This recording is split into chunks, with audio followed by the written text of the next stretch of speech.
Speed's coverage of the Michelin 24 Hours of Le Mans is brought to you by Porsche. Porsche, there is no substitute.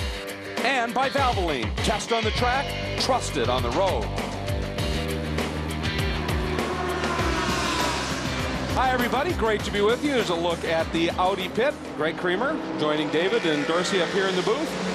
And a good look there at the number 25 RML Lola. By the time you came to a very work. strong run. Andy Wallace taking it onto the road. Yes, old Andy, who's once again having a very busy season over in the U.S. And great to see him get an opportunity with a top front car here. And apparently this car just made a stop down in pit lane. And Chris Nelby, you got some information on that for us.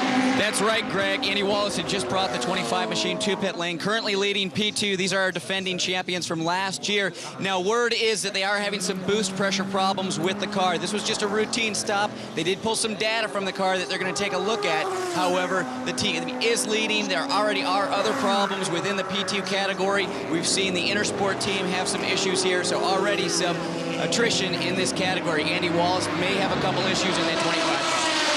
Well, that's very interesting because the problem, as I understand it, with the Intersport car was possible wastegate, is what they're saying. Was they made a fix on the wastegate and that solved it, which could be, again, boost related. And Dorsey, you've talked earlier about the stresses that little engine has to go through, and it's boosted immensely.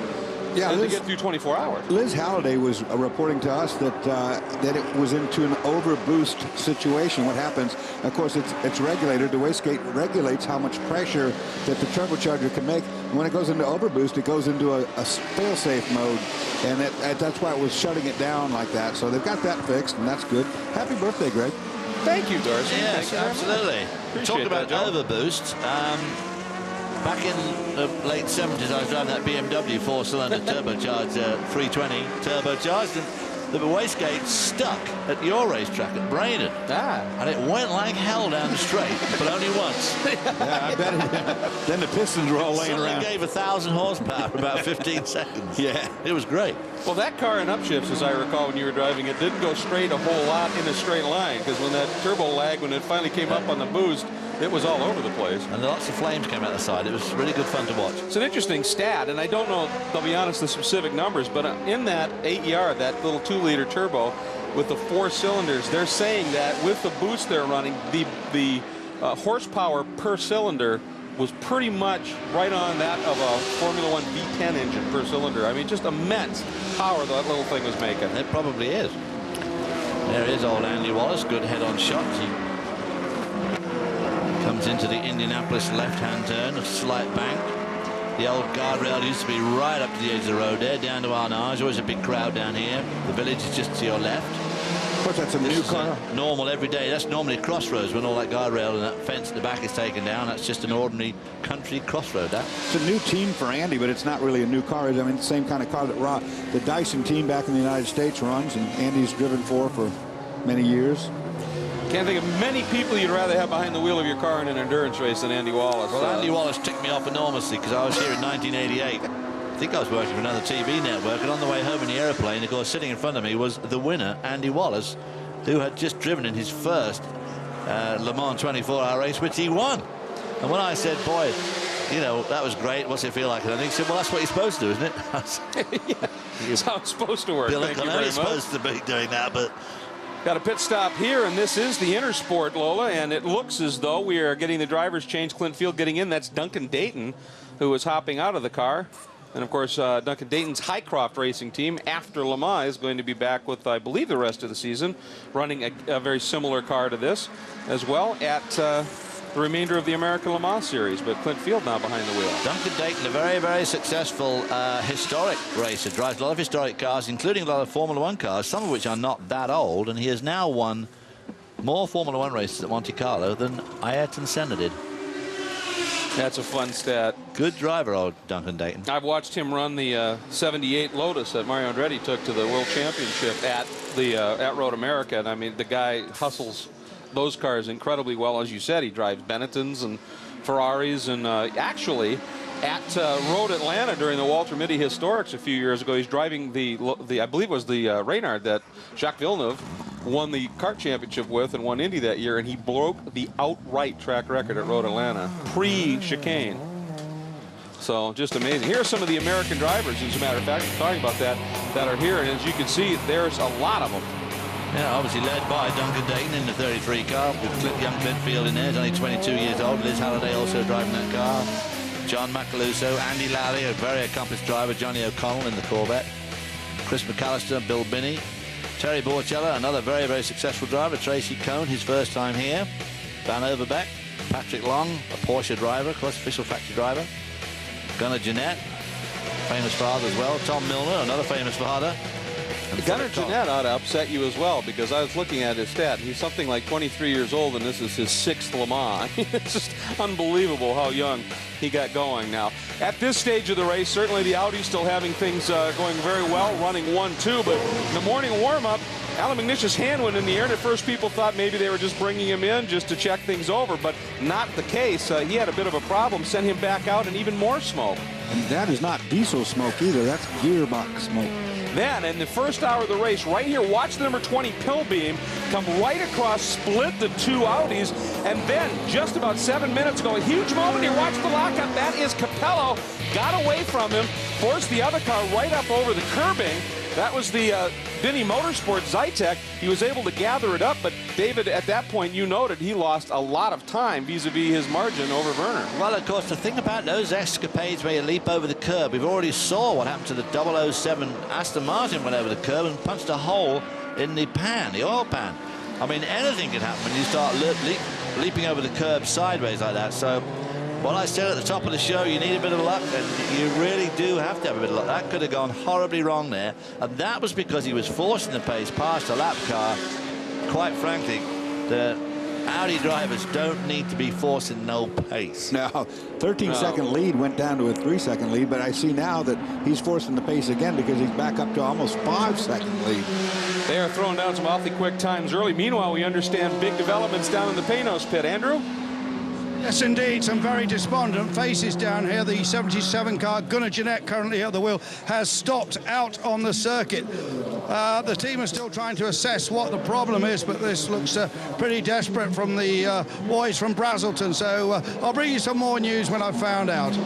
Thanks, Andrew, and that's very bad news indeed. Of course, starting the season so well with the big win at Sebring, and have struggled a little bit since then, but nonetheless, we're looking for a good run here. Well, it's down in 38th spot Might have been already. I think that could have been it, limping along back there. They might have gotten it stopped for a while at one of the Marshall posts, but maybe they've got it limping back toward the pit. I'm not sure that was it, though. Capello, after that bit of a moment, his little wiggle there as well, and that's one of the things that they've been dealing with here, the immense torque that these engines produce, and the traction control, although they may even have the technology for it, it's just tearing. And again, we've seen that before. And earlier in the race, we saw McNish almost go off the track on one of the sections as well. We're expecting him into the pits at this point. Yeah, WR Peugeot was wandering down the road in a particularly fast pit. That's the rundown from Arnage to the Porsche curves. These cars are doing about 200 miles an hour. And cars at Porsche should, that WR car, Peugeot rather, not WR, That's one of our Porsche, prototype should cars. not be in the way.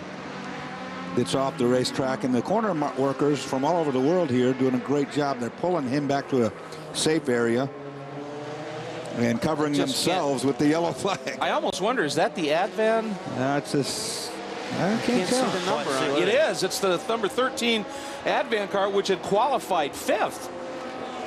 And everybody was anticipating that if that car, that they run the 4-liter Mugen, which is the reliability a little bit suspect there, and certainly in terms of a 24-hour race, but they said if it held together, the driver lineup and the speed it was showing certainly had potential. Here is Capello, who pitted last on lap 29. Saw a bit of gravel on that close-up shot there, already getting onto the track there up at the top of the Dunlop curve. That's the sort of thing that can catch you out badly. And of course, if you run over just a few bits of gravel on these tightly packed asphalt surfaces, it can easily cut a tire down. And by the way, gentlemen, before we see what looks certainly to be an Audi pit stop, let's check in again with Andrew on the situation with Panoz. I've got Don Panoz just joining me here. Don, can you... Don's shaking his head. He's very upset about this situation. The car has stopped at the Porsche curves. Gunnar Jeanette at the wheel. It's some fuel vapor problem problem. Obviously, it's a very hot day, so that seems to be the problem. So disappointment right here, and I don't think this car is going to go any further. Their 10th year here at Panoz. They gave Don, of course, the cake on Thursday, but I don't think he'll be having much to celebrate this weekend. All right, thanks very much, Andrew. Obviously, if there's going to be a fix out there, Gunner's got to do it. 14 laps complete again, and this is the 15th. This is when the car stopped last time under green. Again, 2 laps further than the Pescarolo can go, and at a faster pace. That's a little bit bleak, as we heard Emmanuel Collar refer to it. This is the Belcher Racing entry, and we saw... That's the guy. Oh, dear. My God, what's he doing? Hey, he's the guy that was wandering down the road in front of the Audi just a moment ago. Now he's spread all that gunge on the track. I saw just something happen really quick on the feed just a moment before we got the report from Andrew. So I think that may have happened, and maybe that's why he was going so slow. But he went from airplane to submarine, or tried to do, and a couple of corners there, and obviously he's done something to the car, and they brought him in. He's got a left rear damage on the rear suspension. I saw when they dropped it. Take a look again at this. This is just pure ugly as he turns in. I think this is... there's anything wrong with the car here. I think he just goofs up, gets it buried. Look at this, goes across there, up onto the curb, bang onto the other curb, then buries the nose in the dirt. Whoa! That could have been really bad right there. Jeepers, and then comes out across the other side of the S-bend.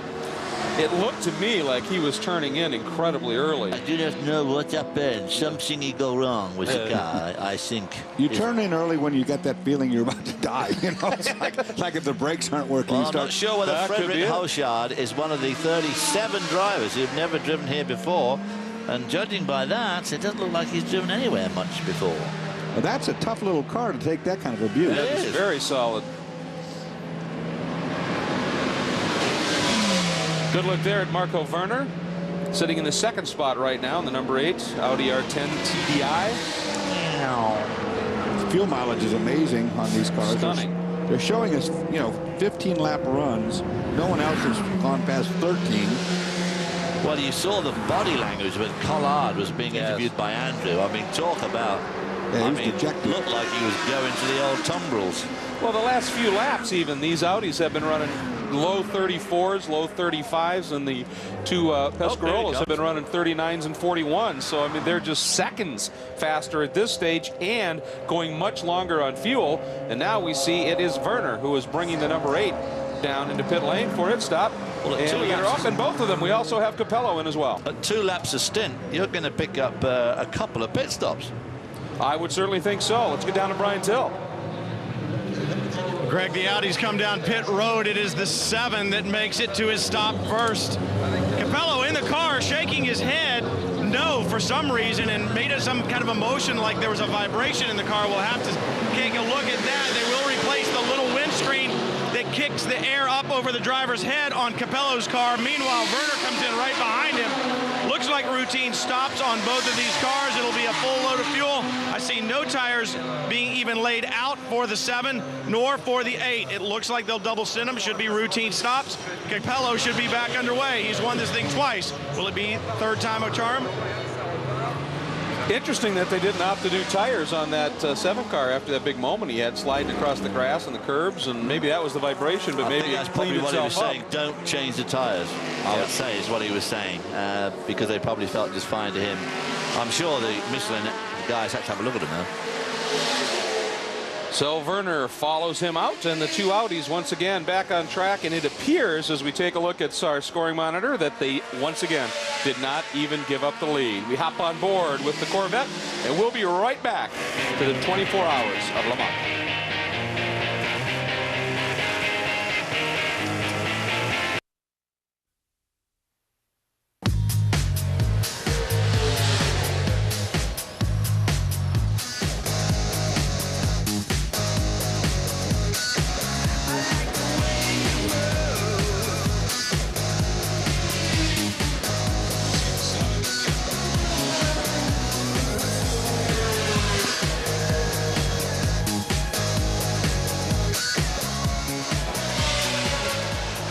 Welcome back, everybody, to the 74th running of the Michelin 24 Hours of Le Mans. As you can see by the welcome back, it is an event, a happening for many a party, and certainly probably the greatest race in the world, certainly the greatest sports car race in the world. And we've been watching some of the developments here, and we were watching, it appeared, the number 7 of Capello had a bit of a moment and made another run down pit lane. Brian? Greg, the 7 just came back in. Dindo Capello behind the wheel. The only thing they adjusted was that small inch to inch and a half inch windscreen in front of him. There was a big rubber mark on the cowling right in front of it, like almost a ball of rubber had come up off the track and hit it. But as small as that is, it is a very, very important piece of the car. And Dorsey, I'm sure, can shed some light on that. Yeah, actually, he's sitting so low in the car, Brian, that even though it's only an inch and a half tall, that rubber mark obscured his vision. He couldn't see through the windscreen, so they had to come in and take care of that. As we see, it looks like one of the Spykers is getting pushed into the behind the barrier down there. And the number 16 Courage in the hands of Eric Panoz is down in the pits as well, getting a pit some service, and that car comes in from 3rd overall at this point. Looks like he is going to stay on board, no driver change. And they have tires there, but I don't see them making any serious moves to bring them out. Get 90 liters of fuel put in. He's done with that. Well, a very, very smooth, quick stop, obviously, as we go on board with the Corvette. Speaking of on board the Corvette, we are going to be chatting with a driver who recently was on board and is now getting a well-deserved break. And he is down in the pits on one of our pit cameras, and that is Oliver Gavin. And Ollie, first of all, congratulations on an absolutely great run in the early going here. And the first thing I want to ask you at this stage is we're looking at the pace, the best laps versus the consistent laps. And you guys seem to, even in the early going here, have the measure of the Aston Martins. You must be very happy. Yeah, we are. It's going to plan. I mean, it was a fraught start. It was, for some reason, the P car that was just in front of me right at the start had a problem. And Darren, who was right in front of me in the Aston, got held up, and so I then went to the left, followed Pedro, sat behind Pedro for about 6 laps, and I was surprised with our straight line speed compared to them, because they have always been very strong here. So you know, it was nice to see. We had a good measured sort of first 6 or 7 laps, and then came in for a stop. The boys did a great job, got us out in front, and I think we ended up with about a 20-second lead by the end of that stint. So very pleased with the way that the pace is going, and also that the car seems to be running. It's hot. It's the conditions were quite strange at times out there in that first hour and a half or so. It seemed that there was a lot of fluid going down, a lot of people dragging stuff back onto the track. So it was tricky at times, but handed the car over to Olivier. Olivier's kept the good work up, and the C6 is running fantastically. By the way, just want to remind everybody, the video you're seeing to screen right of Ollie, you're on board with Max Papis in the 63 car. And wanted to also, it seems like this good start to the race started 2 weeks ago, because by all accounts, everything that I've heard from you and Johnny and everybody, that was the best pre-test you guys had ever had. And you came out of there, you said, with a great race setup, great tire setup. Been so much good things happening there that hadn't really evolved before. Well, yeah, it was a very, very good test for us. It was the best we'd ever had. And we were hoping that we could be able to carry that on into the race week. But unfortunately, it rained about 10 minutes before the start of practice on the Wednesday. That washed out that whole test and practice session. And so then by the time we got through to the Thursday, the track had completely changed. So the setup that we had from the test was completely wrong. So we had to sort of go back again, start again, and find our way. But as always, all the engineers, all the boys in the team have done a fantastic job. And now we've got a pretty good race car. The track has come to us a little bit, we feel, but we've still got a little bit of work to do. Some minor little things we've got to adjust to get the things absolutely right. But we feel that we're in a good position. It's going to be flat-out racing for the next 21 hours or so. I think that the Aston's going to be right there. As long as both cars are reliable, I can't see that there's going to be any let-up in the pace. I think it's going to be full-on. Ollie, the Corvette team came into this weekend. Everybody has made comment. The Aston guys have made comment. How completely relaxed it seems in your camp. Well, in some ways it has been very relaxed, but in other ways it's been quite tense at times. It's been, you know, sometimes there's been the odd little thing here and there. Has been a little bit of a niggle, but no, generally everybody feels very under control, and everybody seems to be, you know, quite relaxed and in control of things. You know, it's been a good couple of weeks for us. Ollie, quick last question for you here. You mentioned the rain on Wednesday. There is now a forecast that includes some possible rain here as we get into late morning, early afternoon through the finish tomorrow. A lot of reports that this track was just diabolical with some of the paving that's been done in the wet. What do you look, what's your sense of that should it happen? You just got to deal with it when it comes. I mean, you can't really do much with the car setup. You've got to set the car up for the dry, so you can't really have a special sort of thing that you do, because it's just going to take too long to try and adjust for the wet. When it comes, you just got to try and deal with it. Put the wet tyres on, maybe change a sway bar, maybe put a little bit of gurney on, maybe put a little bit more rear wing on. You've got to deal with the traction control. You can adjust that in the car, brake balance, all those sort of things. But you just have to deal with the pavement and the conditions as they happen. And that's part of the deal with the 24-hour race. You've just got to deal with it. And multi-class racing and sports car racing and spray and visibility and all of that. It will be awfully interesting if it happens. Thanks so much for taking some time. You've earned a bit of a rest. Go grab one and hydrate, my friend. Oh, yeah. Thank you. All right, folks, that's Oliver Gavin. We really appreciate him stopping by. And here's a stat that I think really says everything about the success of Corvette racing at Le Mans over the past number of years. You notice only 1 year there where they didn't go 1-2. Yeah, they've had an incredible year.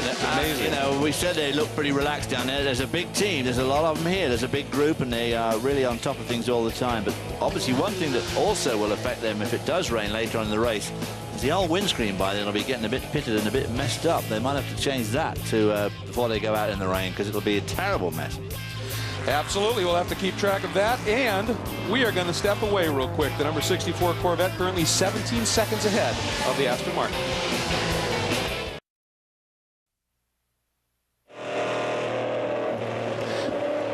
Wednesday night on Speed. Don't miss. Pride, passion, and titles are all on the line in ultimate head-to-head quarter-mile matchups. The rules are simple. Lose the race, you lose your ride. Wednesday night, 9 Eastern, 8 Pacific, only on Speed.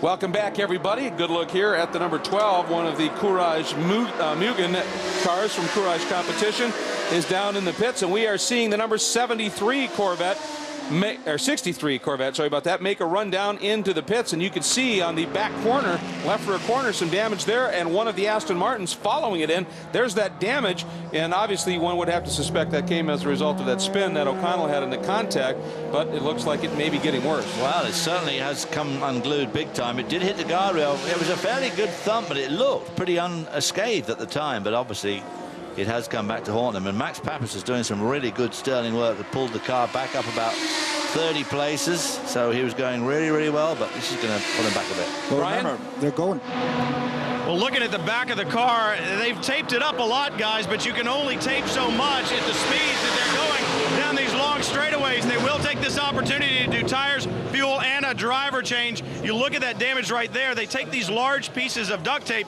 put them together, and then try to tape them in a big Band-Aid type patch, but Band-Aids don't work at close to 200 miles an hour. That's exactly what I was going to say, Brian. At 200 miles per hour, the Band-Aid does not work. They're going to have to get some rivets and some aluminum or something to give that some reinforced strength. That they're going to go with the Band-Aid. Of course, it'd be a lot easier to do this, to do a big repair if they got a caution.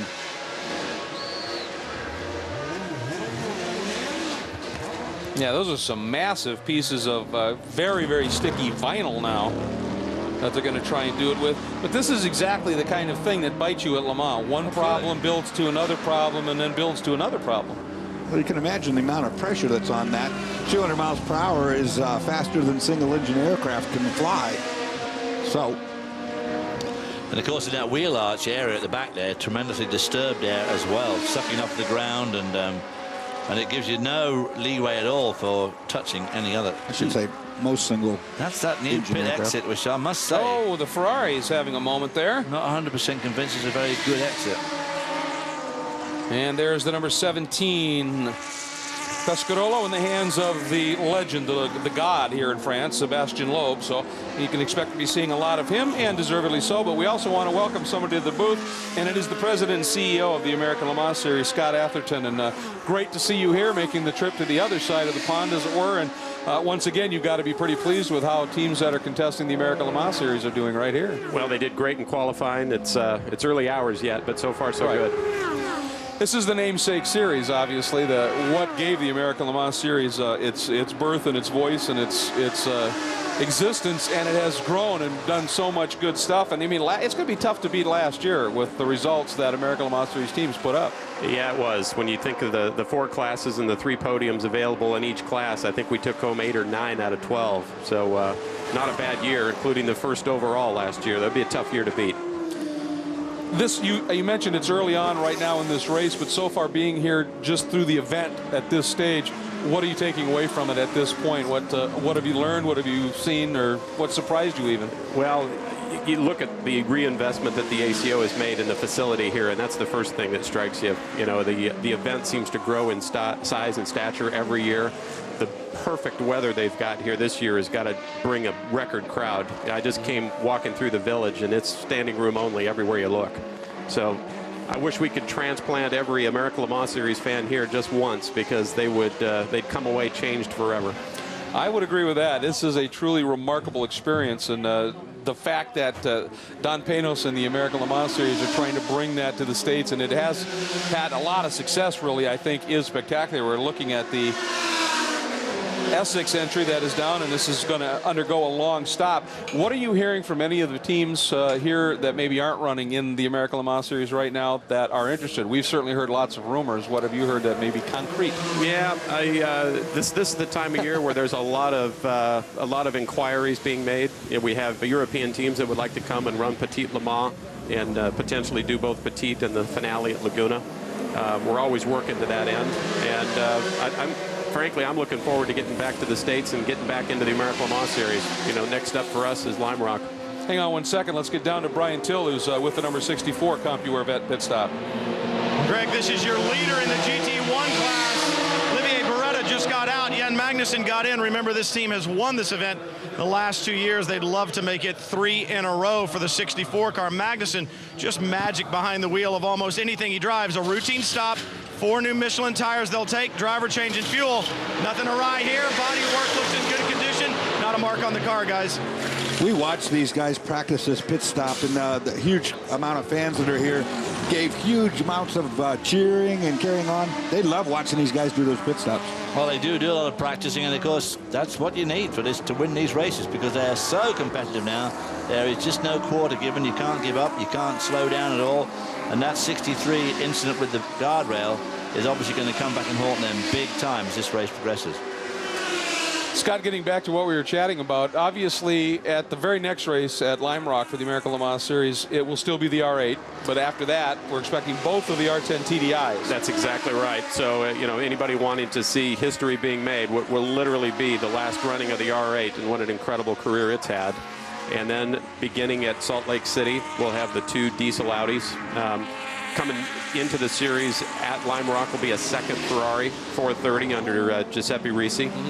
I think you'll also see potentially one of the 2 Lexus GT2 entries. I think for sure we'll have both of them with us at Salt Lake, potentially one with us at Lime Rock. So some new content coming into the season literally at the midway point, and a lot happening for 2007. A lot, as you pointed out, and one of those things we're hearing about is a tremendous development with Acura. Yeah, got to be careful what you wish for here, you know, when you're Audi and Porsche as far as the competition goes. But expecting the minimum of 4 cars that'll debut with Sebring in 2007. I think they've selected both Courage and Lola chassis to begin with, and hopefully team announcements to be made in the near future. Well, that's one of the big stories. There's a lot of teams interested, and it's who do you whittle it down to, and there are some pretty solid teams that we understand are in the running. We've also, and again, it's rumors, but we've heard Creation is looking at maybe trying to put together a multi-car program for next year based on funding. I mean, that's always the story. Exactly. But one thing that is fact is the American Le Mans Series, in terms of a full season championship, is a lot of people want to be there. No question about it. Yeah, it's we are very closely working with the ACO right now to make sure that the 2007 schedule gives all the European teams an opportunity to compete at least at Sebring and at Petit, and to be able to send their freight across the ocean in a container rather than in an airplane. That's a big factor for the teams that would like to come and run in the series. And we have to talk. Well, you talked about Porsche being worried about Acura and wonder what you wish for. It's going to be tough for anybody to top what Porsche did at Mid-Ohio. I mean, that Penske Porsche program, what a race.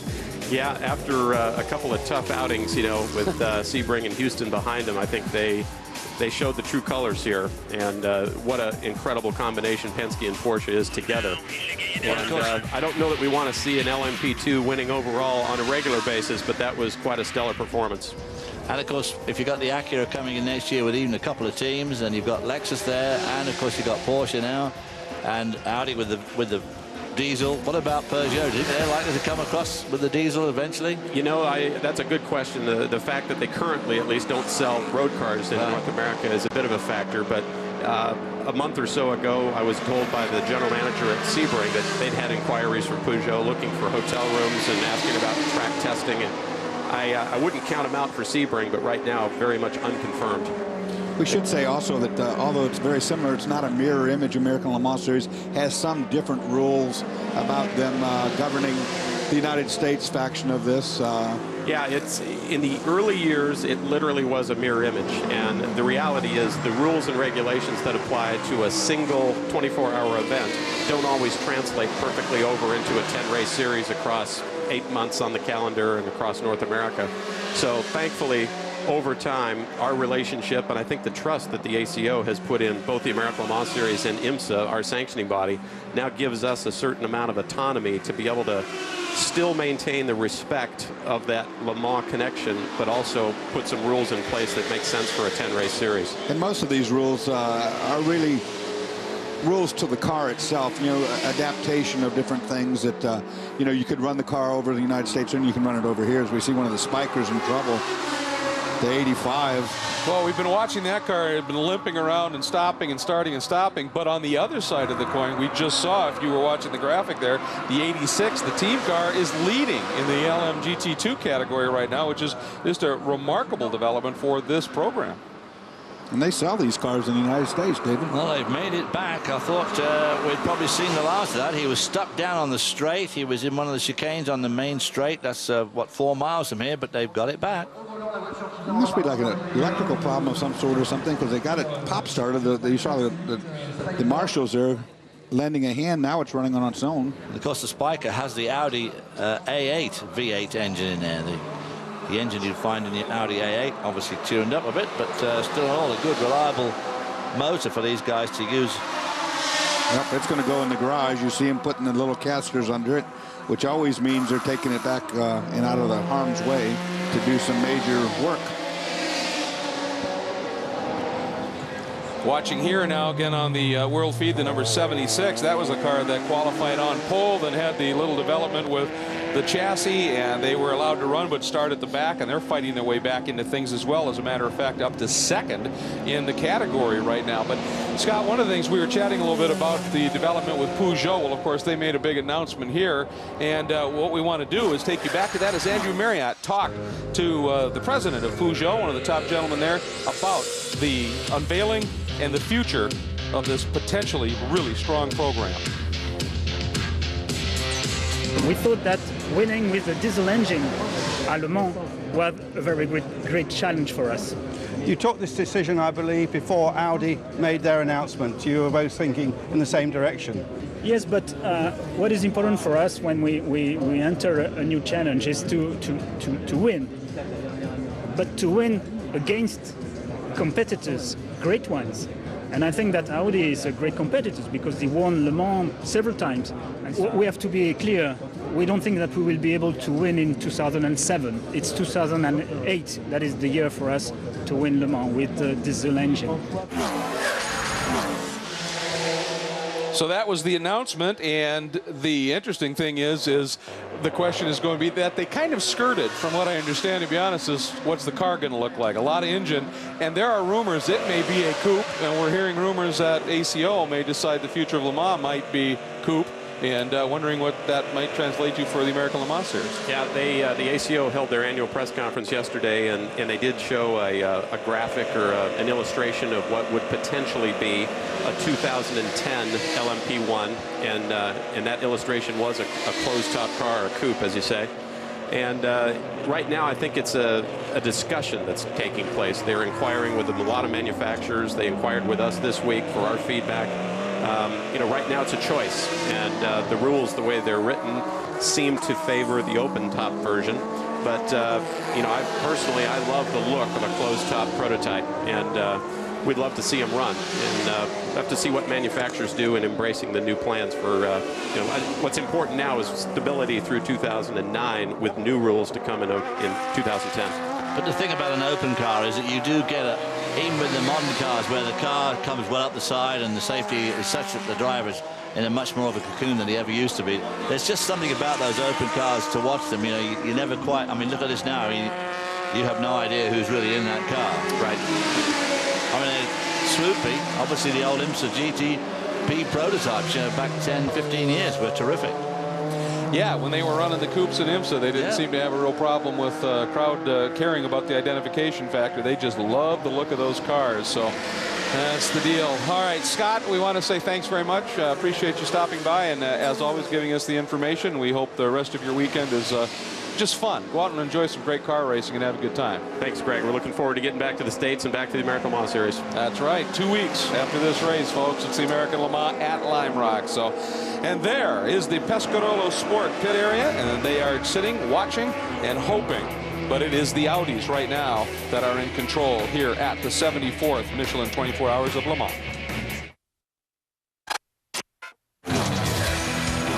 Welcome back to Le Mans, everybody, and if you're just joining us, here's what happened in the first hour. At the start, the two Audis with, what, 1,200 Newton-pounds of torque launched into the lead. The Pescarolos could do nothing about it.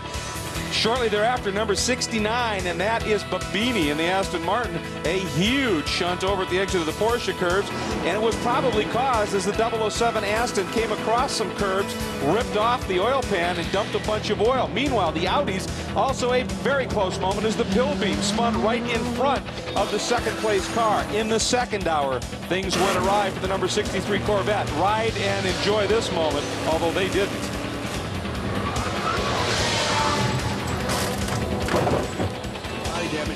Johnny O'Connell said it just got away from him. They weren't sure why. The left rear corner damaged, and we've seen more problems with that. The number 50 Ferrari 550 Maranello, you see the right rear tire has gone down comprehensively. And then in the third hour, another close call for the Audi. This time, Dindo Capella, who put it on pole, tried to get down underneath the Binny car, wasn't confident apparently. And then he came into the pits, and he was obviously upset about something. Went back out, however, and then one of the more spectacular moments of the race is the Velter Racing Peugeot went airborne and then turned into a shovel and then spun. Boy, it sure did, didn't it? It was all, and he had just balked one of the leading Audis terribly badly on the lap before, so I suspect the driver in that car is somewhat inexperienced. The Valvoline reset, you can take a look at the stats there, and we also have a driver change in the number 7 second place car. Capello stepping out, and Tom Christensen, who I think quickly is just becoming known as TK, is getting behind the wheel. What a remarkable story he sees, and you see on his helmet right there, that's his autograph, Tom K, and a smiley face. Now, here's the deal.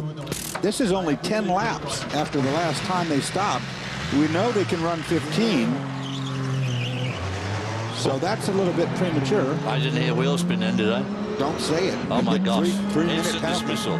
3 minute penalty if you spin your tires. Oh, how do you not chirp a diesel with that much torque? I just don't understand. Yeah. I wonder if this is related at all to the problems that Brian Till was talking about with that little windscreen that wraps around. It dislodges, it apparently mounts down into the electronic dash area, and that's been having some problems, and maybe they needed to come in and get Christensen in the car and make that change. Well, what Brian was telling us is that that windscreen, you know, it got hit by a piece of rubber. Now that windscreen, it takes and deflects the air up and above the driver's helmet and head area. Well, that being said, it's separated there, and it's causing huge buffeting, and it's starting to tear away at the dashboard itself. To fix it, Brian thinks they'd have to take the complete dash out, which is not, I can tell you, not an easy thing to do. Well, it was all electronics. Yeah, all the It could be half an electronics. hour's job, that. Plus, I think you got to take the center bodywork up to get at it. But with only 10 laps on that fuel run, there's something going on there. Something You see stirring. We saw that graphic, the Alcavello graphic, the GT2 leaders and the 76 car, which had qualified on pole and then went to the back because of the work on the car and started last, is back in the lead of the GT2 ranks at this stage. And as we watch Marco Werner working his way around, ooh, and a little bit loose there, we understand Brian Till may, oh, wait a minute, Brian, we have a fairly big shunt out on the track. Don't know what that Bodywork is. off the car. Is that the Radical? I can't really say that it is. It's just no body left on the front. And we got fire and an explosion. No, he's trying to drive it. I don't think he realizes how badly it's damaged, He's obviously. trying to do something with it. Oh, it's one of the Belmondo cars, is Oh, the right rear tire exploded. That's a tire failure. Creepers. Catastrophic tire failure. Right rear. Woo. What a wild ride this one is. And that is down by... And it is on there's fire, I the thought grass so. on fire because they've had no rain here except Wednesday night for weeks. Boy, that was a bad one. That was going down from Mulsanne towards Indianapolis, I believe. That's Jan Claret, one of the drivers in the Belmondo entry. That's a Megachrome Ford. Wow. Badged Ford, I should say. And nothing that driver could do. That was a right rear explosion. You saw the bodywork get ripped off, and then once that's gone, you're just a passenger, David. That's exactly where we saw the Dumbrett car fly off just in 1999, just about 300 or 400 yards. He's just about to go into the start of the Indianapolis complex, but that was an incredibly comprehensive departure from the race. Well, in the first car through all that mess was Christensen.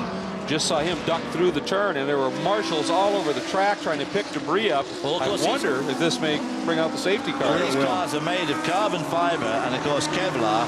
And when they're very, very strong, but they don't have much flex to them. And when they break into shards. And that's what can be dangerous. Have shards of that stuff lying all over the track. It really needs cleaning up a bit before they should have a safety car, I'd imagine. Yeah, where it is anyway, they're bound to have a safety car. Well, no matter how well a tire is made, it could get cut down by, as you said, those shards. So we'll see what happens there. Meanwhile, let's quickly get back down to Brian Till, who has caught up with Max Papis. Well, Max Papis just got out of the 63 car, and oddly enough, Max, when you got out, you're alone here in the garage. Absolutely. I want to say hi to my family at home, Tati, all my dogs, and Marco.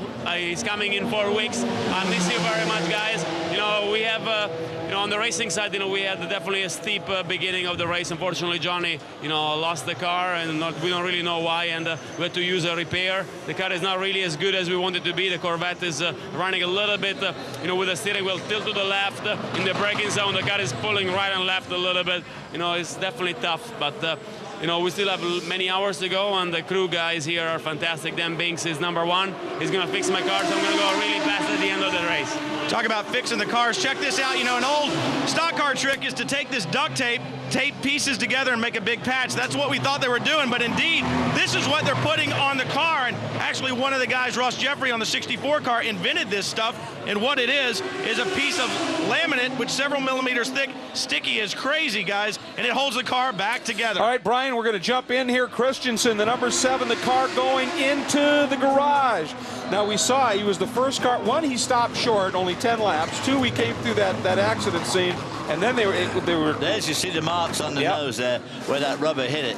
I'm sure that he's counting on there being a safety car now. Well, they've got the engine cover off, so this is not addressing the situation where the rubber hit. This is a different problem altogether. They're working at the back of the car. Now, this is the car that in the morning warm-up had all the problems with the gearbox, had to change. They thought it was half shaft. It turned out to be gearbox, a lot of smoke, and they went for the change. Now, Christensen stays on board. This is where you want the high-resolution camera on the roof that can go right over the heads of all those people. Now, remember at the beginning of the show, I said that Audi said they were going to run a really hard pace because they didn't think they'd make it through this race without having to fix some of these problems. I think that's what they are doing. I think they're doing the dashboard, see? The guy's attacking the dashboard. But I'm amazed that there is no safety car out. I am too. And I can't believe it. And it would make sense, wouldn't it, Dorsey, that they'd have to get the rear body work off because some of the electronic management would probably be back there for the dash. Well, I don't know what they're doing with no safety car, because that car that's out there on the circuit is not going to go anywhere. It's one of the worst places on the track. It's at the fastest part of the track, down the bottom of the hill there, braking for the corner. Quite dangerous right there, with all that debris on the racetrack. Very dangerous. Let's see if we can check in with Brian Till, who's now made his way down to the Audi pit. Brian? Well, Greg, I'm too short for this. I can't see over all these guys, but what I can see is there is a new dash laying on the left side of the 7 car, so they will be making that dash repair. And although you speculate there would be some wiring in the back that they'd have to change, I don't think that that's correct. It should just be plug and play. So what it should be is the dash should just unplug and plug another one in. Now, obviously, there are going to be some mounting bolts. These guys working feverishly in the back of that diesel engine. Of course, I can't see it from where I am, but they are definitely working on something in the back, and I can't believe it would be connected to the dash. No, I don't think so either, Brian. I think there's 2 separate problems there that you're going to have to deal with. And I'm sure that the dash situation is something that you wouldn't even contemplate having go wrong, a piece of rubber come up and hit that. Well, and I also think that I'm absolutely convinced that Tom Christensen came in then because he was dead sure there'd be a safety car. Yeah, I'm sure of that too. If I was in the car, I would certainly say, having gone through that crash site, that there's going to be a full course car. Yeah, and he was the first one through there. On the scene, you're going to be saying, oh my God, you know, this could take half an hour to clear up. Just another one of those interesting things about endurance racing, and now you know, don't mount a windscreen onto an electronic dash unit. I mean, who would think, you know, exactly that would happen? We saw the dome there, just a brief picture of the dome with Stefan Johansson at the wheel. Here's the other Courage, obviously having a good look around that. Yeah, the Belmondo entry. This is the team car to the one that had the huge tire. Because we're assuming the tire went and the suspension didn't collapse. Yeah, that's true indeed. Well, let's go back and take a look at that incident. Here it is. Right rear. Look at the right rear. There goes the tire. Huge explosion. Blows the bodywork off. Shrapnels. And this is where the crash just starts. There's trouble here because we start bouncing off the guardrail. Almost goes upside down. There is so much junk and clag and bits and pieces on the track. I can't believe there's no safety car. Well, we're all a little bit dumbfounded by that. We'll step away for a moment, and we'll be back to sort everything out.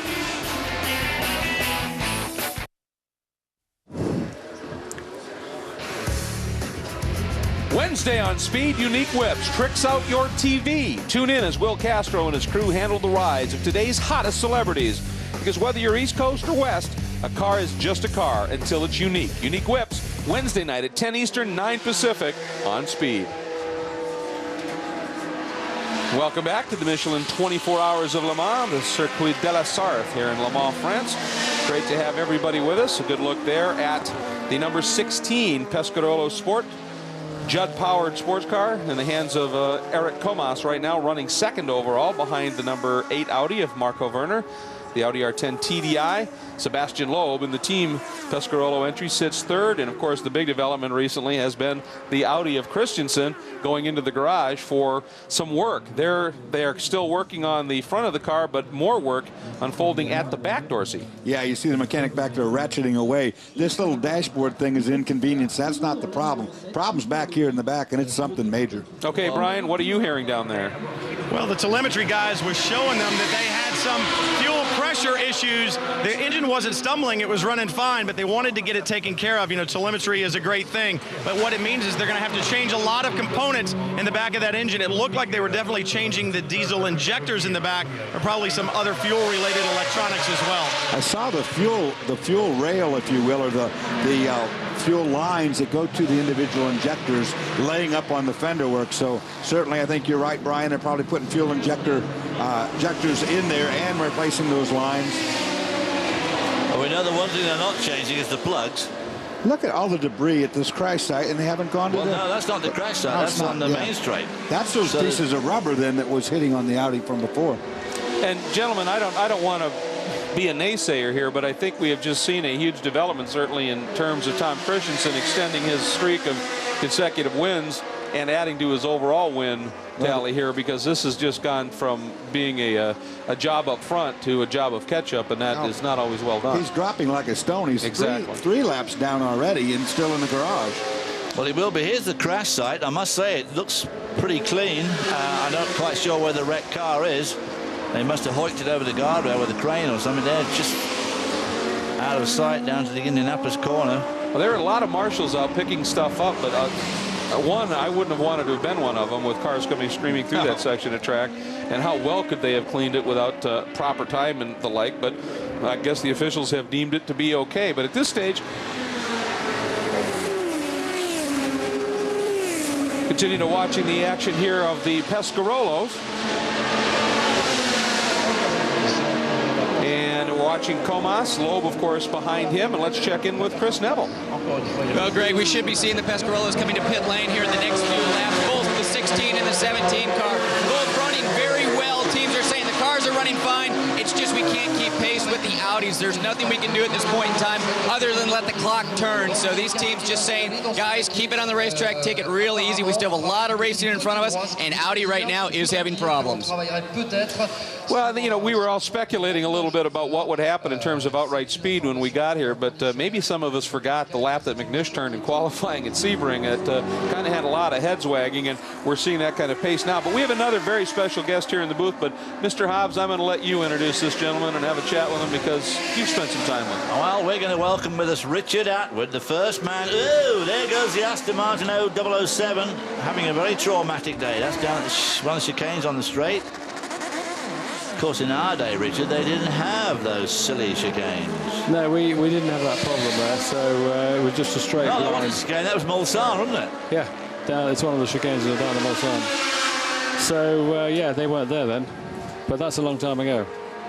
Richard, of course, won the first race ever here for Porsche overall, as we watch the 007 have a lurid slide off the road. The driver at the moment is Enger, Thomas Enger, who put that car on pole in the GT2, but got off to a horrible start, going over the curb earlier on, cracking the oil pan. Sump to you and me, chap, and losing all the oil. Yeah. And that actually happened coming into the pit lane. He had got a call from the crew chief, pit right now, and he was right there, and he cut in there and hold the oil pan. So luckily, he was right in his garage.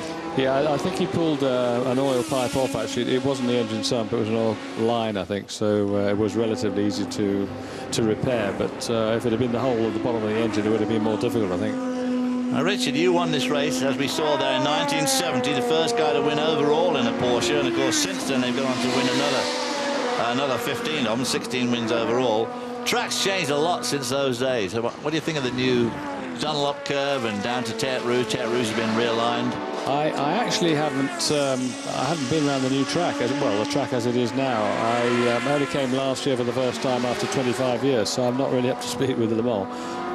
But of course, all the chicanes have been put in to address the speed, which is always a problem here. But they seem to still reach the same terminal speed anyway, so it's just that you're not doing it all the time, I guess. The one place they haven't changed much is from Mulsanne down to that right-hander before Indianapolis, where you go over those two brows. Yeah, great corners, aren't they? Yeah. Great corners, but a bit on the dodgy side, though. Well, you know, only that they're quick, that they could be dodgy. So if you have a problem there, then it's going to be a big one. So, you know, that's what they tried to do over the years, is contain the speed. Well, as a matter of fact, a little bit earlier this weekend, David, you went out to that very spot on the track and did a little bit of looking it over in a bit of a nostalgic sense and taking a look at some of the changes that have and have not occurred in that section of track. Since the first race here in 1973, this circuit has gone through 12 major revisions. But the one part that seems to have gone slightly unscathed is this: the everyday road from Mulsanne, about 1.5 miles up there, to Arnage, about 1 mile down there. Nothing has been done to this road, hardly at all, and it is now the fastest part of this circuit. The LMP1 car is doing about 215 miles an hour. And as they go over that little hump, just the other side of this apex, that is where in 1999, Peter Dunbreck took that huge flight into the trees on my right. He emerged absolutely unscathed. Oh! It has gone again! Oh, there it is. It's into the trees. Right. About the only major thing that's happened here, this guardrail, which was added in 1970, has gone from where I'm standing to there. So I guess they got a bit of run-up now. There's the apex I was standing on, about 1/4 mile up the road. As you can see, pretty narrow, not a lot of run-off area. But as we arrive here, this right-hander no-name corner before Indianapolis, they have reprofiled this corner. The guardrail used to be right where I'm standing now. It's not as sharp as it was. They got tons of run-off area for the cars because they arrive here at around about 220 miles an hour before they brake and turn left into Indianapolis. A real signature corner here at Indianapolis because it is a bank left-hander, hence the name. And right where I was standing there is where that Courage came unglued just a few laps ago. And our first and third in class are now in, by the way, gentlemen. That is Marco Werner bringing the Audi in, and there will be a driver's change.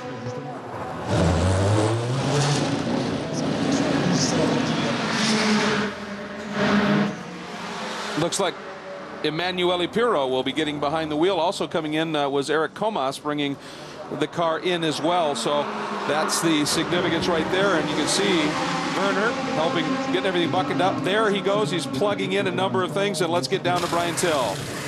Well, it looks like a routine stop, Greg, but it is not. There's something going on with the 8 as well. Ralph Yotner, the team manager, has another steering wheel in his hand. He's standing back in the garage holding the steering wheel. And there's some speculation. There's been some arguing actually going on amongst this team as to what it is they're going to do. I don't know if it's a paddle shift problem or some type of electronic readout on this dash, but all is not well. He'll take it back on track, but there are some problems with the number 8 Audi. Well, that steering wheel controls absolutely everything. You shift with it. It tells you when to shift. It tells you everything that's going on in the car. You talk to your mechanics and back to the pit lane with the steering wheel buttons. Without that steering wheel, you're in dire strait. The modern steering wheel on these cars, from these cars to Formula One, is the most intricate and amazing piece of kit you could ever come across. Costs somewhere in the region of $50,000 each. So you don't want to go losing your steering wheel, which while Formula One, if you have any sort of retirement, you're supposed to put the steering wheel back on the car. So lots of developments happening at the very front end of things. There is your leader in the GT1 division. And now we are on board with the team car, number 63, Ron Fellows. And here is a look at our top 5 overall. We'll be right back.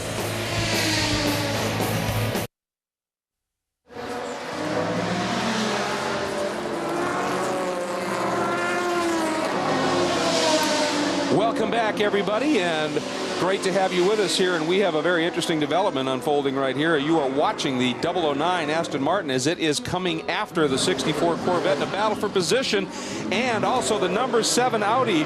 Tom Christensen behind the wheel, making its way out of the pits now. He has been in that pit stall over 20 minutes, Brian. Placed extensive parts on the back of that TDI. That V10 diesel is back underway, and it's funny, they started up in the garage a moment ago and you could not hear it. It's so quiet. So basically they've got a system that they plug into the exhaust that exhausts all the gases out of the back of the garage. That engine was so quiet, standing out in front, we couldn't even hear it running. All right, thanks very much. Well, obviously Tom Christensen has an awful lot of work to do, as does the entirety of the driving quartet in that team. So that's going to be something we'll be following here, as of course we watch that battle on and off as the battle for GT1 starting to build. But also we've been doing a fair amount of chatting about things nostalgic, and also about the drivers of a former era. And with one here in the booth, we thought we'd maybe take a moment and step back and look at another great piece of track. Le Mans. Perhaps the 2 most evocative words one can utter in the world of international racing. It is certainly a place of great history, but also one of those exceptional venues where life can evolve into legend. For many, those legends revolve around the amazing cars that have become inexorably linked to this greatest of races. But even those legends would have never been born without the remarkable souls that brought those machines to life. And to me, there are no more compelling stories in motorsport than those of the drivers, les pilotes, who have achieved to some the unthinkable, to many the incredible, and to most the truly heroic. A classic example would be one of the greatest eras in terms of machinery to ever race at this legendary circuit, that of the fearsome Porsche 917 and Ferrari 512s. But those cars would have been simply sculpture with promise were it not for incredibly talented and immensely brave drivers willing to get behind the wheel and drive them at 240+ miles an hour down the Mulsanne, through the kink, over the hump, or to me, even more spectacular, continue straight on where now the Porsche curves bend to the right, over this bridge at 200 miles an hour, unsettling the car, then setting up while the car is not quite right through a series of very swoopy curves through incredibly tight, narrow public country lane, eventually continuing on and exiting where that white wall is, a legendary part of the track forever memorialized in Steve McQueen's great movie Le Mans, and only a year after that, considered so diabolical it was eliminated as part of the track, the now legendary Maison Blanche. And once Maison again, Blanche was just behind that Ferris wheel. If you went the straight here, arrived at this point from Maison Blanche, which is about 3/4 of a mile down, just about where that little white house is to the left of the Ferris wheel. And that was Maison Blanche in the old days. And one of the guys that went through there was you, Richard, in one of those 917s. Yeah, I did. It was coming up from Arnage, which is a slow corner that starts about 1.5 miles before. You just approached that at flat-out speed, so probably doing around 200 and a bit, I would think. Maybe down a gear, and it was taken at about 160 miles an hour. And it was very, very high banking. There was no escape there. And if you went off, you just bounced off the bank and back into the middle of the track again. And I did have an incident there with, back in the early 60s it was, with Carlo Abate was in a Ferrari, and he lost the whole thing in front of me. And I was trying to decide which side to go past him, because he was actually slowing quicker than I was. And I had to decide which way to go. Unfortunately, I chose the right side. Well, right where old Greg was standing there, right where that ditch was there, too, the ditch, and then just a sort of barbed wire fence to keep the animals off the track. Well, it was pretty hostile territory, and in the film Le Mans with the Steve McQueen thing, David Piper did actually go off just before Maison Blanche, I think, and there was a bit of a guardrail there, but it was mounted into soggy mud. It just folded down, and the barrier might as well not have been there. Yeah, those barriers were not the best things in those days, but of course the first year of the barriers was when poor old Joe Bonnier was killed on the approach where I did my little piece there a few minutes ago. In fact, right here, he was killed when he went over the guardrail into the trees, because the guardrail then laid down on him and launched him like a model car. Well, my first ever visit to Le Mans was when we went and drove the track, and then the Porsche curves took off, and I realized where we were going, and that little tunnel of trees and road, and to think about you guys going in there at 200 miles an hour, it just that really made the hair stand up, and gave just a sense that I'd never had of what an amazing place this was, and what amazing cars those were, and what amazing drivers you were to be willing to do that. So thank you so much, Richard. Really appreciate you coming up here. It's it's been a real treat. Pleasure to be on your channel. All right, well, I hope you get to go out and enjoy a lot more good racing here, and we certainly should have more to come. The sun's starting to set here at the Circuit de la Sarthe. Don't go anywhere.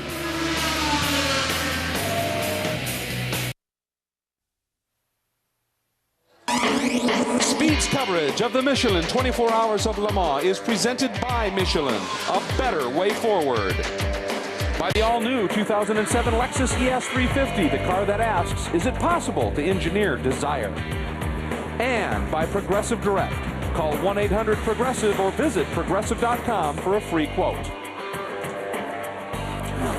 And we want to show you a little bit of a race recap. What's unfolded at the start, the two Audis from the front row leapt into the lead. The Pescarolo Judds could do nothing with them and simply followed them into the first turn. Then two cars with expectations had big moments early. First, the 007 Aston Martin broke an oil pump or an oil pan or an oil fitting, and also had an off just recently. Then two problems. One for the Corvette. Watch this. Johnny O'Connell gets it wrong.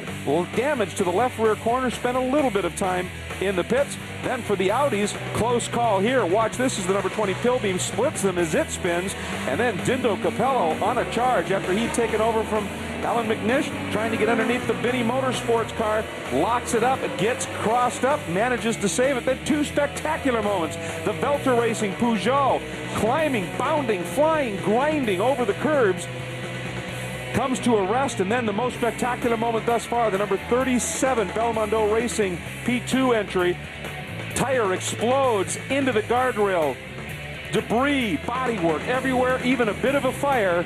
However, everybody was okay. The cars, of course, a bit of another story. So that's a look at some of the moments coming in here. Now we want to show you the class leaders, top three in each of our classes. In the two prototype divisions, in P1, it is the number 8 Audi out front right now in the hands of Emanuele Pirro. Then it is the two Pescarolo Judds sitting second and third. In the P2 division, it is the number 25 RML, Ray Malek Limited entry, leading over the Radical, very impressive run here thus far, and also the number 39, which is the Chamberlain entry, which has had some problems, and it is great to see them up in the top three. We go to the GT divisions. It's the 64 CompuWare Corvette out front, but prior to a pit stop recently by the 009, it was getting very close, and then the number 72 Corvette C5 in the hands of Polican Guzlard and Luc Alphand, who is a legend here in terms of downhill skiing in France, sitting in third. And in GT2, it's been a back-and-forth battle. Currently, it's the number 83